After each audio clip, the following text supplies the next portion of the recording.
don't want to fix it alone? Call RVFix to get virtual assistance from a master technician today. Hello, Jeremiah here with RVFix. If you're having one of these pleated shades and they're kind of giving you some trouble, they won't stay up when you're traveling down the road or at all, or even if you got one of these buttons that came off the wall here, I'm going to show you some ways to kind of put that back together so that way you can use them properly. So we got a screw here. So sometimes these screw holes, as you can see right here, this one isn't really stripped out, but for sake of purposes, we'll reuse it. But they'll get stripped out because the manufacturer misses the backing or something and it's just impaneling. So what you want to do is you'll grab the button on the end here, and it's going to be tight because of the spring tension. And then your screw is going to go back in there. So the easiest way to do it is give yourself some slack by pushing the blind up. Then you're going to put your screw through the button and then right back into the wall. And you just want to go snug with it.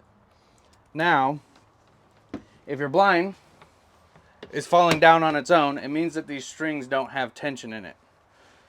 Up in top here, you have a spring that's keeping that tension, and the springs get loose over time. So what you can do is if you pull down on your string here, you can actually wrap the string around the button.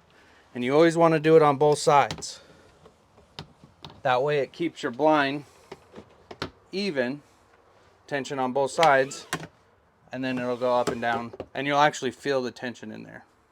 And if by the off chance that your strings did break or that spring did break up in the top, they do make restring kits. So your blind's not totally lost. Pretty easy process. Just give us a call and we'll help you out there. Thanks for watching. If this video didn't solve your problem, don't worry, we're here to help. Give us a call at 1-844-66-RVFix. We'll diagnose your issue quickly with a master technician on a video call, get any parts and warranty processed, and if needed, we'll coordinate a service center or mobile technician to get you fixed. We'll handle it all so you can get back to camping.